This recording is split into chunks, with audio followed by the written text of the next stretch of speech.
राधण शहर में 8 ॾींहं पहिरियां बिरोही मोहल्ला राधण में पुरस्कार तौर गुम थियल 7 साल समेला पुट अताउल्ला बिरोही जो लाश राधण वेझो शाह पंजूर सुल्तान थाने जी हद अघा माणी भरिसां दादू केनाल मां हथ आयो आहे, जंहिं लाइ चयो वञे थो त मक़तूल खे क़त्ल करण बाद संदसि लाश दादू केनाल जे पाणी में उछलाए वियो आहे।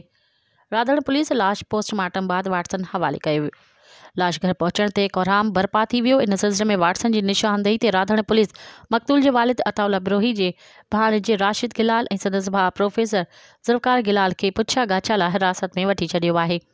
उहे बि इतला आहिनि त गिरफ़्तार मुबैना जवाबदार राशिद गिलाल खे पुलिस कस्टडी में बेहोशी जा दौरा पइजी रहिया आहिनि, जंहिंजो इलाज पिणु पुलिस कराए रही आहे। हुन सिलसिले में SHO राधण इंस्पेक्टर मंज़ूर मस्तोई ॿुधायो आहे त मक़तूल जी लाश जो पोस्टमार्टम करायो वियो आहे, जंहिं बाद वधीक जांच कई वेंदी।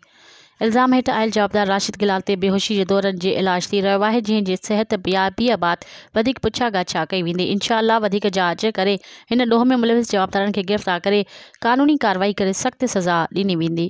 मज़ीद ख़बरनि ऐं तफ़सीलात लाइ विज़िट कयो असांजी वेबसाइट www.awamiNewsHD.com ऐं ॾिसंदा रहो अवामी न्यूज़ HD।